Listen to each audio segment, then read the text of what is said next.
खिलाफ जंग में देश आत्मनिर्भर बन गया है। कोरोना के खिलाफ देश में निर्णायक लड़ाई का आगाज हो चुका है। 16 जनवरी से देश में शुरू होने वाले वैक्सीनेशन कार्यक्रम की तैयारियां पूरी हो चुकी हैं। दुनिया के सबसे बड़े वैक्सीनेशन अभियान के लिए देश की राजधानी दिल्ली समेत 13 शहरों में कोविशील्ड वैक्सीन की पहली खेप पहुंच गई है। पुणे के सीरम इंस्टीट्यूट से कोविशील्ड की 56 लाख से ज्यादा खुराक लेकर उड़ानें संचालित की गयी। देश के 20 से ज्यादा शहरों में आज कोविशील्ड वैक्सीन पहुंचने की उम्मीद है। सीरम इंस्टीट्यूट भारत में ऑक्सफोर्ड एस्ट्राजेनेका द्वारा तैयार वैक्सीन का उत्पादन कर रहा है। देश में टीकाकरण की शुरुआत 16 जनवरी से होगी। 12 जनवरी की सुबह सुबह कड़ी सुरक्षा के बीच 3 ट्रकों में कोविशील्ड की खुराक रखकर पुणे एयरपोर्ट पर पहुंचाई गई। यहां से air India, Indigo, Go Air और स्पाइस जेट के विमानों से इन डोज को देश के अलग अलग हिस्सों में भेजा गया।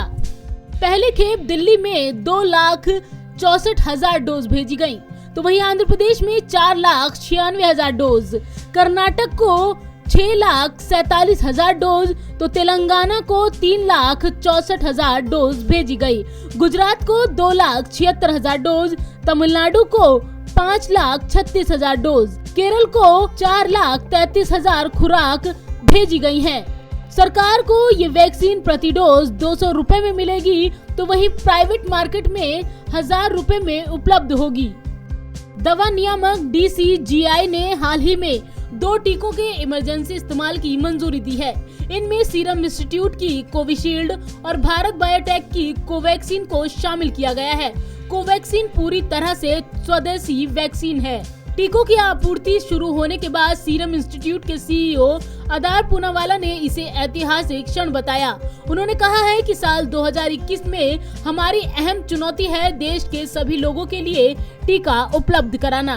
दुनिया भर से टीके की मांग को लेकर पूनावाला ने कहा है कि हम सबको खुश करने की कोशिश में हैं। अपने लोगों और देश का हित जरूरी है। उन्होंने बताया है कि सीरम इंस्टीट्यूट हर महीने 7 से 8 करोड़ डोज का उत्पादन करता है। वहीं प्रधानमंत्री नरेंद्र मोदी ने सोमवार को सभी राज्यों के मुख्यमंत्रियों से बातचीत की थी और कहा था कि कोविड-19 के लिए टीकाकरण पिछले 3-4 हफ्तों से लगभग 50 देशों में चल रहा है और अब तक केवल 2.5 करोड़ लोगों को टीके लगाए गए हैं, जबकि भारत का लक्ष्य अगले कुछ महीनों में 30 करोड़ से अधिक लोगों को टीका लगाना है। वहीं विमानन कंपनी स्पाइस जेट ने ब्रसेल्स एयरपोर्ट से टीके की सुगम आवाजाही के लिए करार किया है। इस करार के तहत ब्रसेल्स एयरपोर्ट स्पाइस जेट को स्लॉट देने और नेटवर्किंग कॉन्ट्रैक्ट में मामले में सहयोग करेगा ताकि वैक्सीन की तेज आपूर्ति सुनिश्चित हो सके। देश में कोरोना का टीकाकरण शुरू करने के लिए 16 जनवरी का दिन मुकर्रर किया गया है।